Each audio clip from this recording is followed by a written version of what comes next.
नमस्कार, news room live देख रहे हैं आप और मैं हूं आपके साथ तंदीप कौर। और इस न्यूज़ रूम लाइव में मेरे सहयोगी जो हैं आप सबको तमाम जो खास खबरें रूबरू करवाएंगी। सिर्फ खास नहीं, उन खबरों से भी रूबरू करवाया जाएगा जो आपके लिए जानना बहुत ज़्यादा ज़रूरी है। तो चलिए शुरुआत करते हैं। सबसे पहले हम बात करेंगे ट्रैफिक पुलिस को लेकर। जी हाँ, जिनसे लोग जो है काफ़ी ज़्यादा परेशान हो चुके हैं, क्योंकि हम आपको पहले की तस्वीरें भी दिखाएंगे और अब क्या कुछ हो रहा है वो भी दिखाएंगे। यानी कि पहले क्या होता था, जिस तरह से ट्रैफिक पुलिस देखती थी कि कोई भी वायलेशन हो रही है तो उसे रोका जाता था, उसके चालान काटे जाते थे, उसके डॉक्यूमेंट्स जो हैं वो देखे जाते थे। चालान तो अब भी काटे जाते हैं, लेकिन अब जो वायलेशन करता है उसे रोका नहीं जाता। उनकी तस्वीर खींच ली जाती है या फिर कैमरे के जरिए जो चालान है वो उनके घर पहुंच जाते हैं। लेकिन इन सब चीज़ों पर अगर देखा जाए तो जो बाकी डॉक्यूमेंट्स हैं उस पर ध्यान नहीं जा रहा है। यानी कि हम बात कर रहे हैं अब ना ही ट्रैफिक विभाग की तरफ से उन गाड़ियों को या फिर टू व्हीलर्स को रोका जाता है, ना ही उनसे आरसी मांगी जाती है और ना ही उनसे बाकी डॉक्यूमेंट्स जो है वो चेक किए जाते हैं। सिर्फ एक तस्वीर जो है उनकी गाड़ी के नंबर की खींच ली जाती है और जो कि आगे भेज दी जाती है और उनके मोबाइल पर ये चालान आ जाता है कि आपने हेलमेट नहीं पहनी है या फिर आपने सीट बेल्ट नहीं लगाई या फिर आपने अपनी गाड़ी की मॉडिफिकेशन जो है ये कराई है। लेकिन जो बाकी डॉक्यूमेंट्स हैं उस ओर ध्यान नहीं दिया जा रहा। इसी के चलते आपको ये भी बता दें कि लोग इस वजह से भी परेशान हैं क्योंकि ड्राइविंग लाइसेंस उन्हें नहीं मिल रहे हैं। ड्राइविंग लाइसेंस लेने के लिए तमाम लोग आरटीओ ऑफिस जाते हैं, वहाँ पहुँचते हैं, उन्हें ड्राइविंग लाइसेंस के लिए कहते हैं तो उन्हें कहते हैं कि अभी आपको नहीं मिलेगा, आप एम परिवहन ऐप से जो है अपना ड्राइविंग लाइसेंस डाउनलोड कर लीजिए और डिजी लॉकर के जरिए ट्रैफिक विभाग को दिखाइए। जब लोग ऐसा करते हैं तो ट्रैफिक विभाग डिजी लॉकर के जरिए दिखाए गए ट्रैफिक जो ड्राइविंग लाइसेंस है उसे भी एक्सेप्ट नहीं करती है। वहीं पर अगर आरटीओ विभाग की बात की जाए तो वहां पर जो कार्ड बनाने का मटेरियल है वो खत्म हो चुका है। यानी कि हम बात करेंगे 2022 के अक्टूबर से लेकर अभी तक जो है लगभग वहाँ पर कार्ड नहीं बन रहे हैं, लगभग नहीं, वहाँ पर कार्ड नहीं बन रहे हैं और अब उसकी नई टेंडरिंग की प्रक्रिया जो है वो शुरू हो चुकी है। और तब से लेकर लोग बार बार आरटीओ के चक्कर लगा रहे हैं, लेकिन उनका एक ही कहना है कि आप यहाँ पर जो कार्ड बनाने का मटेरियल है वो ख़त्म हो चुका है, जिसको लेकर लोग काफ़ी ज़्यादा रोष में भी नज़र आते हैं। वहीं पर अगर इस वक्त की रोड की तस्वीरें या फिर हम ये देखें जो कि इस वक्त स्क्रीन पर भी आपको दिख रही हैं कि किस तरह से पहले चालान की प्रक्रिया होती थी, रोका जाता था। अगर किसी ने ट्रैफिक वायलेशन की है तो उसे जो है हेलमेट भी दी जाती थी। अगर उसने हेलमेट नहीं पहनी है तो उसे ट्रैफिक विभाग की तरफ से हेलमेट भी गिफ्ट की जाती थी या फिर तरह तरह की चीज़ें जो हैं वो भी देखने को मिलती थी। लेकिन अब ऐसा कुछ नहीं होता है। अब सिर्फ और सिर्फ उनकी गाड़ी का नंबर जो है वो क्लिक कर दिया जाता है। इसी के चलते बहुत सारे लोग ऐसे हैं जो कि अपनी गाड़ी के जो नंबर प्लेट है उसे एक पॉलीथीन के साथ कवर कर लेते हैं या फिर किसी और जरिए से उसे कवर कर लेंगे ताकि ट्रैफिक विभाग जो है वो तस्वीर ना खींच पाए और उनके घर पर चालान ना पहुंचे। तो ये सब चीज़ें देखने को मिल रही हैं। इतना ही नहीं, और अगर आपने कहीं पर गलत पार्किंग कर दी है तो वहाँ पर भी ये देखने को आपको मिलेगा कि ट्रैफिक विभाग आपकी गाड़ी की तस्वीर खींच लेगी और उसके बाद आपके घर पर आपके मोबाइल नंबर पर जो है चालान भेज दिया जाएगा। और चालान जो है सिर्फ 1000 या 2000 का नहीं, सीधा 5000 का। और वहीं पर इस बार जो है 5-5 हज़ार वाले जो चालान है टोटल 7000 लोगों के घरों तक पहुंचाए गए हैं। और 7000 जो रकम है वो कम नहीं है। इससे तो अब साफ तौर पर यही जाहिर होता है कि ट्रैफिक विभाग जो है सिर्फ और सिर्फ अपनी जेब जो है वो भरने की कोशिश कर रही है। आम आदमी का क्या, आम आदमी के बारे में कहीं पर भी कुछ भी सोचा नहीं जा रहा है। तो ये पूरी डिटेल जो है वो इसके बारे में मैंने आपको बताया कि किस तरह से 7000 चालान, 7000 रकम जो है वो कम नहीं है। 7 चालान की भी हो वो भी 5-5 हज़ार वाले, वो भी कम नहीं, लेकिन ये 7000 है। 7000 चालान जो है वो 5-5 हज़ार वाले लोगों के घर पहुंचे हैं। इससे लोग जो है काफ़ी परेशान हैं। तो ये किस हद तक सही है? और आम जनता की अगर बात की जाए, अगर आम जनता की गलती ना भी हो फिर भी आम जनता की यहाँ पर गलती जो है वो निकाली जाती है। तो यहाँ पर किसका कसूर है? क्या आम जनता का कसूर है? और अगर आम जनता का कसूर नहीं होगा फिर भी आम जनता ही कसूरवार है, क्योंकि वो नहीं समझ रहे। जाहिर सी बात है लोग इस बात को समझ नहीं रहे हैं, क्योंकि जो रूल्स का पालन करना एक ज़रूरी है वो फिर भी उनका वायलेशन करते हैं, जो भी बहुत ज़्यादा ज़रूरी भी है। लेकिन एक आम आदमी जो कि लो पॉवर्टी लाइन के नीचे है उसको अगर आप 5000 का चालान बेच देंगे तो उस पर क्या होगा? और इतना ही नहीं, ई चालान के जरिए कई बार अब तक ये खबरें भी हमने पहुंचाई हैं कि गाड़ी टोल क्रॉस नहीं करती है फिर भी टोल कट जाते हैं, या फिर वो कहीं और का चालान जो है, अगर जम्मू में गाड़ी खड़ी है, अगर हम एग्जाम्पल ले लें कि जम्मू नरवाल में गाड़ी खड़ी है तो उसका चालान जो है हरियाणा से यहाँ पर आता है। अगर गाड़ी यहाँ खड़ी है तो उसका चालान हरियाणा से कैसे आ सकता है? तो इन सब सिस्टम को अभी भी ठीक करने की जरूरत है। अगर ये ठीक होगा तो शायद लोग भी इस चीज को समझेंगे। खैर, आप भी अपनी राय जो है वो जरूर बताइएगा कि इसमें भी आम जनता का कसूर है। इसी के साथ अगली खबर की ओर भी रुख करेंगे, जिस खबर को लेकर मेरी सहयोगी न्यूज रूम की सहयोगी अत्या आपको रूबरू करवाएगी, जो कि हम बात करने वाले हैं सेक्स मैरिज को लेकर, जिसमें जो सेम सेक्स मैरिज को लेकर जो विवाद चल रहा है उसको लेकर जो है अत्या आपसे रूबरू करवाएगी आपको। जी, जिस तरीके से बहुत टाइम से देखा जा रहा है कि इंडिया में जो सेम सेक्स मैरिज है उसका कितना जो है इशू चल रहा है। वहीं पर पहले की बात करें तो जहां पर पहले जो है रिलेशनशिप को अलाउ किया गया था, यानी कि जो सेम सेक्स रिलेशनशिप्स थे इंडिया में उन्हें अलाउ किया गया था। लेकिन उसके बाद अगर हम अब की बात करें तो अब जो है ये बात सामने आ रही है कि जो पिटिशनर है वो लगातार सुप्रीम कोर्ट में ये जो है फाइल दर्ज कर रहे हैं कि अब शादी को भी वो भी अलाउ किया जाए। वहीं पर सुप्रीम कोर्ट ने लगातार जो है केसेस जो है चलते आ रहे हैं। वहीं पर सुप्रीम कोर्ट ने जो है सेंट्रल गवर्नमेंट से राय ली थी कि आपका जो है इस पे क्या कहना है। वहीं पर पिटिशनर जो है लगातार केस जो है फाइल करते हुए नजर आ रहे हैं। वहीं पर उनका ये कहना है कि अगर इंडिया में सेम सेक्स मैरिजेस को अलाउ नहीं किया जाएगा, जो फंडामेंटल राइट्स होते हैं आम लोगों के इंडिया में, उन्हें जो है वो वायलेट किया जा रहा है। वहीं पर बात करें अगर सेंट्रल गवर्नमेंट की, तो सेंट्रल गवर्नमेंट का जवाब जो है वो भी आ गया है। वहीं पर सेंट्रल गवर्नमेंट का क्या कहना है उसके बारे में जो है मैं आपको पूरी इन्फॉर्मेशन बता दूं, जहां पर मैंने आपको पहले भी कहा कि पहले भी कई केसेस जो है वो फाइल किए गए थे कि सेम सेक्स रिलेशनशिप को अलाउ किया जाए। लेकिन अलाउ करने के बाद कई केसेस चले जो है, उसके बाद सुप्रीम कोर्ट ने फाइनली अलाउ कर दिया था कि अब सेम सेक्स रिलेशनशिप को भी अलाउ किया जाए। लेकिन अब जो बात जो है शादी तक आती है, वहीं पर सुप्रीम कोर्ट ने जो है सेंट्रल गवर्नमेंट से कहा था कि आपकी राय जो है इस पर क्या है, आपका क्या रिप्लाई है। वहीं पर सेंट्रल गवर्नमेंट का जो है वो भी रिप्लाई सामने आता है। वहीं पर पिटिशनर्स का ये कहना है कि जो फंडामेंटल राइट है उन्हें वायलेट किया जा रहा है, यानी कि जो आर्टिकल 14 है, आर्टिकल 19 है, आर्टिकल 21 है और राइट टू प्राइवेसी और वायलेशन है, उसको जो है वायलेट किया जा रहा है। यानी कि आर्टिकल 14 जो इक्वालिटी की बात करता है और आर्टिकल 19 जो है फ्रीडम ऑफ स्पीच और एक्सप्रेशन की बात करता है और आर्टिकल 21 जो कि लाइफ टू लिबर्टी और प्राइवेसी की जो है वो बात करता है। वहीं पर सेंट्रल गवर्नमेंट का रिप्लाई इस तरीके से आता है कि जो कानून जो बनाए गए हैं इंडिया में शादी को लेके, वहाँ पर हर बार एक ही चीज़ कही गई है कि वुमेन और मैन का यूनियन जो होता है उसी को शादी माना जाता है। इसके अलावा जो है ऐसी कोई भी बात नहीं कही गई है। ऐसा सेंट्रल गवर्नमेंट का जो है वो कहना है कि सिर्फ इंडिया में शादी का मतलब मर्द और औरत की शादी ही करना है। वहीं पर साफ तौर पे सेंट्रल गवर्नमेंट का ये कहना है कि इंडिया में किसी भी तरीके से सेम सेक्स मैरिज को जो है वो अलाउ नहीं किया जा सकता है, क्योंकि हर जगह जो है जो लॉ मेकर्स ने बात की है, जब लॉ बनाए जाते हैं उस टाइम पे यही बात की गई है कि सेम सेक्स मैरिजेस को जो है वो ये बात जो है कहीं पे सामने नहीं आई है। हर बार यही बात कही है कि एक वुमेन की बात की है, हस्बैंड की बात की है, वाइफ की बात की है, और कहीं भी सेम सेक्स जो होमोसेक्सुअल जो मैरिज है उनका जिक्र जो है वो नहीं किया है। वहीं पर अगर मैं बात करूँ पिटिशनर की, तो जहाँ पर पिटिशनर कह रहे हैं कि फंडामेंटल राइट को जो है वो वायलेट किया जा सकता है अगर सेम सेक्स मैरिजेस को इंडिया में अलाउ नहीं किया जाए। वहीं पर सेंट्रल गवर्नमेंट का भी रिप्लाई जो है इस पर आता है कि जो आर्टिकल 14 है जो इक्वालिटी की बात करता है, अगर जो पिटिशनर है अगर वो इक्वालिटी की बात करते हैं तो वहाँ पर ये चीज़ सामने आती है कि सोसाइटी में कोई ऐसी अनइक्वालिटी या फिर डिस्क्रिमिनेशन देखा जाता है तो उस टाइम पे आर्टिकल 14 जो है वो वायलेट नहीं हो सकता है। वही बात जो है यहाँ पर भी सामने आ रही है। वहीं पर आर्टिकल 15 की अगर जो बात कर रहे थे कि सेक्स जो जेंडर डिस्क्रिमिनेशन भी किया जा रहा है, वहीं पर सेंट्रल गवर्नमेंट का ये कहना है कि सेक्स जो डिटर्मिनेशन है वो किस तरीके से किया जा सकता है। यानी कि आर्टिकल 15 जो है सेक्स जेंडर डिस्क्रिमिनेशन नहीं किया जा रहा है, क्योंकि हम पर्टिकुलरली ये बात नहीं कर रहे हैं कि मेल और मेल की शादी की जाए या फीमेल की शादी नहीं की जाए। हम तो बस ये कह रहे हैं कि जो सेम सेक्स मैरिजेस है वो अलाउ नहीं किया जाए। और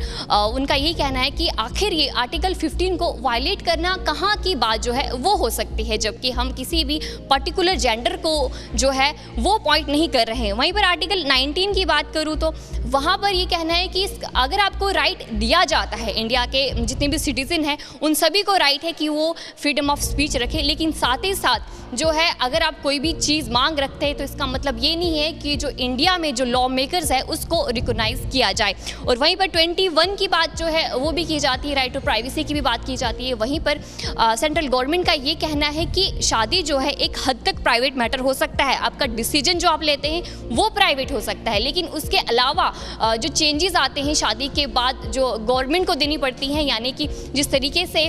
जो उसके बाद जो डिवोर्स की बात करूं मैं फिर, या फिर उसके बाद अडॉप्टेशन की बात आती है, मेंटेनेंस की बात आती है, वो सभी जो है गवर्नमेंट को देखना पड़ता है। और ये सारी चीज़ें जो है लॉ में ऑलरेडी दर्ज है। यहाँ कि अगर मैं मुस्लिम लॉ की बात करूँ जो मैरिज के बारे में कहा गया है, हिंदू लॉ की बात करूँ अगर जो मैरिज के लॉ में कहा गया है, क्रिश्चियन जो मैरिज लॉ है या फिर पारसी लॉ में, सभी में ये चीज़ कही गई है कि मेल और फीमेल की शादी की बात की गई है। सिर्फ शादी की बात नहीं की, उसके बाद जो है मेंटेनेंस आता है, डिवोर्स आता है, अडॉप्टेशन भी आता है। अगर जो सेम सेक्स मैरिजेस को इंडिया में अलो किया जाएगा तो उसके बाद जो जितने भी कानून है मेंटेनेंस को लेके, डिवोर्स को लेके, इनहेरिटेंस को लेके, अडॉप्टेशन को लेके, उन सभी को जो है वो चेंज करना पड़ेगा। ऐसा सेंट्रल गवर्नमेंट का कहना है कि अगर सेम सेक्स मैरिजेस को अलो किया जाता है, इसके साथ साथ जो पूरा लॉ जो है वो चेंज करना पड़ेगा। सेंट्रल गवर्नमेंट का यही कहना है कि अगर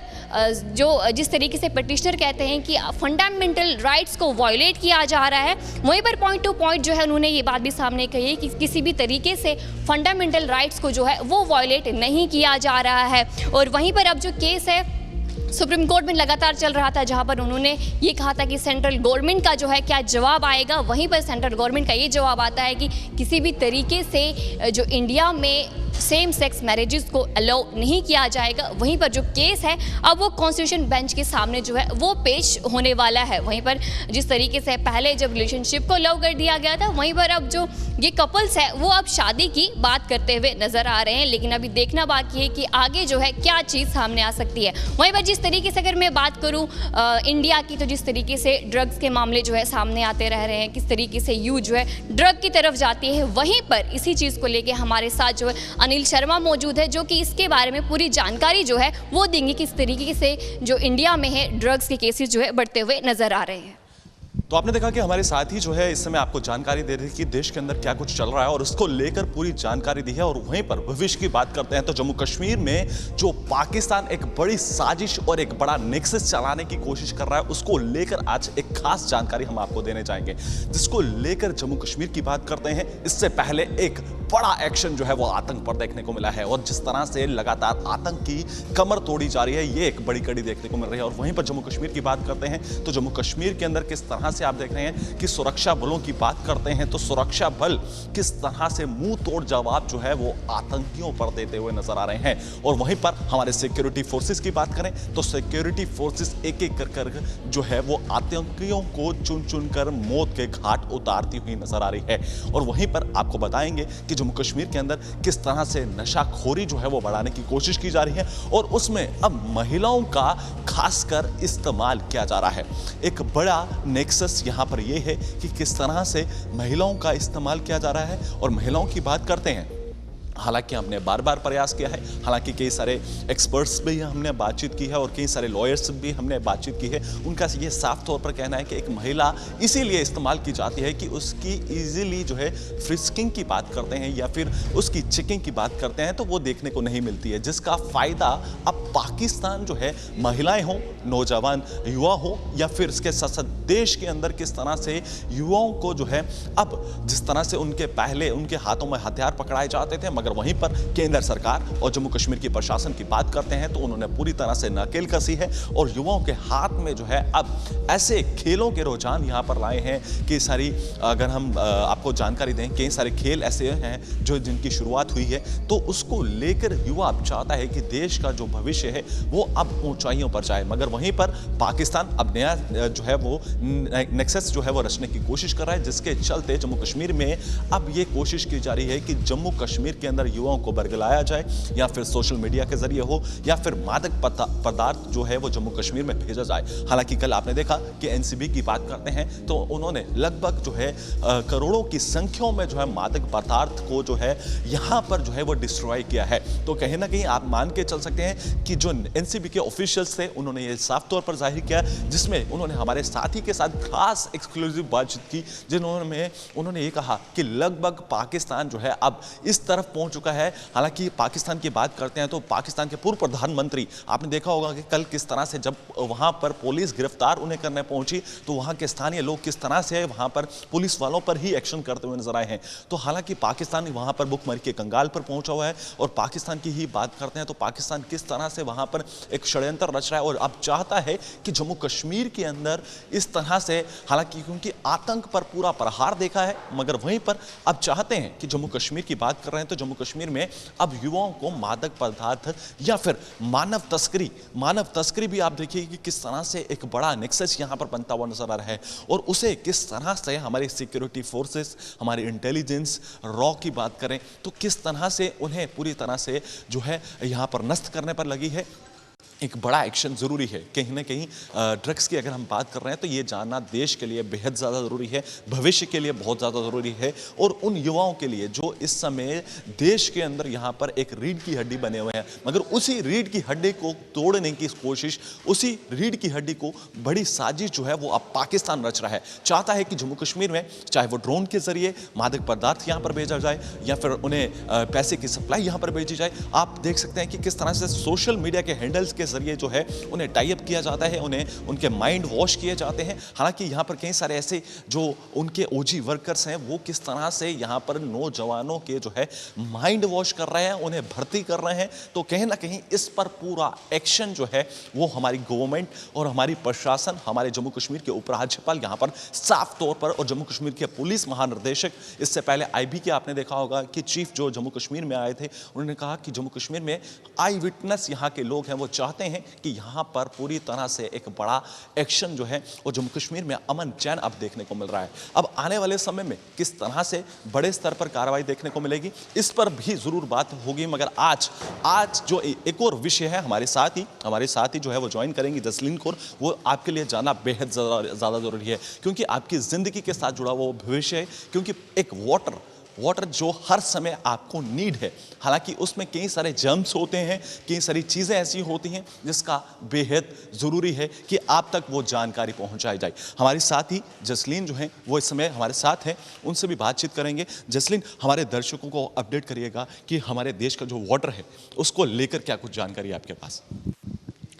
बिल्कुल, जिस तरह से अनिल ने पूरी जानकारी जो है आपको ड्रग्स के ऊपर दी, वहीं अगर बात करते हैं अब अगली स्टडी की ओर आपको ले चलेंगे, जहां पर अब आज की ज़िंदगी में अगर बात करें तो जहां पर हर कोई वाटर बॉटल्स की बात करें यूज़ करता है, चाहे हम स्कूल गोइंग स्टूडेंट्स की बात करें या ऑफिस गोइंग एम्प्लॉयज़ की बात करें या फिर घर पर तमाम जो परिवार में सदस्य रहते हैं उनकी बात करें। तो ऐसे में स्टडी में क्या कुछ, क्योंकि सोशल मीडिया पर ये स्टडी काफ़ी ज़्यादा वायरल हो रही है, फिलहाल आपको बताएंगे पूरे विस्तार में कि आखिर इस स्टडी में क्या कुछ और जानकारी जो है बताई गई है। फिलहाल इस रीयूजेबल वाटर बॉटल्स की बात करें तो इसमें साफ तौर पर बताया गया है कि जितनी की बैक्टीरिया इसमें फॉर्म होता है, जो कि 40,000 टाइम्स जो है ज़्यादा है, जो कि टॉयलेट सीट की भी बात करें उससे ज़्यादा बैक्टीरिया जो है एक रीयूजेबल वाटर बॉटल्स में जो है देखने को मिलता है। इस स्टडी में रिसर्चर्स ने साफ तौर पर बताया कि यूएस बेस्ड एक वाटर फिल्टर guru.com की बात करें तो उन्होंने इन वाटर बॉटल्स को अलग अलग रीयूजेबल वाटर बॉटल्स की बात करें तो आज तमाम कंपनियां हैं और इन्हें अलग अलग डिज़ाइनिंग में जो है डिज़ाइन किया जाता है। तो इन रिसर्चर्स ने क्या किया कि इन तमाम अलग अलग तरह की, जिसमें स्पाउट लिड की बात करें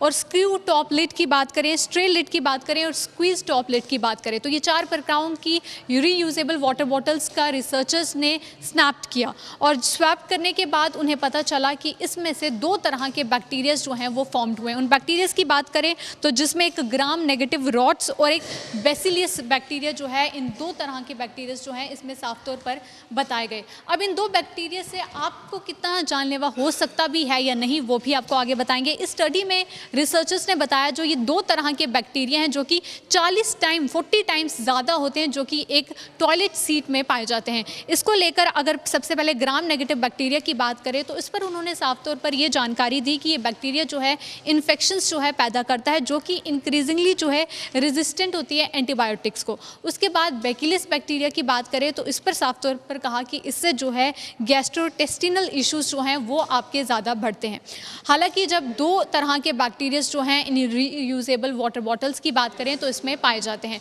उसके बाद रिसर्चर्स की बात करें तो स्टडी में ये भी साफ तौर पर रिवील किया गया कि इन वाटर बॉटल्स को जो है हाउस होल्ड ऑब्जेक्ट्स के साथ जो है कंपेयर किया गया, जिसमें ये पाया गया कि इनमें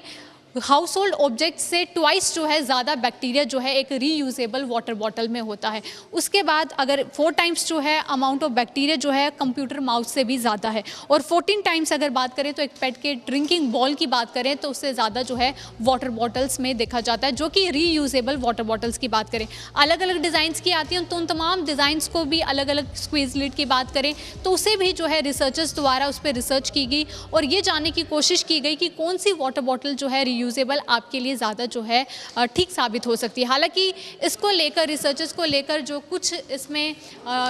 टेक्निकल एक्सपर्टीज़ की बात करें तो उनकी तरफ से भी उनके स्टेटमेंट्स जो हैं सामने आई। इस स्टडी में बताया गया तमाम एक्सपर्ट्स की बात करें जिसमें डॉक्टर सिमोन क्लर्क बताए गए जो कि एक माइक्रोबायोलॉजिस्ट हैं। उन्होंने साफ तौर पर बताया कि ज़रूरी नहीं है कि अगर ज़्यादा बैक्टीरिया एक रीयूजेबल वाटर बॉटल्स में पैदा हो रहा है तो वो आपके लिए डेंजरस हो सकता है। उन्होंने ये भी कहा कि अगर नॉर्मल टैप्स की भी बात करें तो उसमें भी तमाम बैक्टीरिया होते हैं, और जब हम टैप से डायरेक्ट एक ग्लास में पानी लेते हैं तो कभी भी कोई इंसान उससे बीमार नहीं होता, और शायद आपने सुना भी नहीं होगा। तो इसके चलते उन्होंने कहा कि ये जो बैक्टीरिया पैदा हो रहा है पर आपके लिए हो सकता है ये हानिकारक नहीं भी साबित हो। पर उन्होंने इसके साथ साथ ये भी स्टडी में रिवील किया कि जो अभी तक तमाम रीयूजेबल वाटर बॉटल्स पर जो रिसर्च की गई उसमें ये पाया गया जो स्क्वीज टॉप बॉटल्स हैं वो सबसे ज़्यादा क्लीनेस्ट है, यानी कि आप उन बॉटल्स का इस्तेमाल जो है साफ तौर पर कर सकते हैं। और चाहते आपको ये भी बता दूं, इन रिसर्चर्स ने ये भी रिकमेंड किया है कि जितनी भी रीयूजेबल वाटर बॉटल्स होती हैं आप उन्हें हर दिन जो है उन्हें वॉश करें गर्म पानी के साथ, और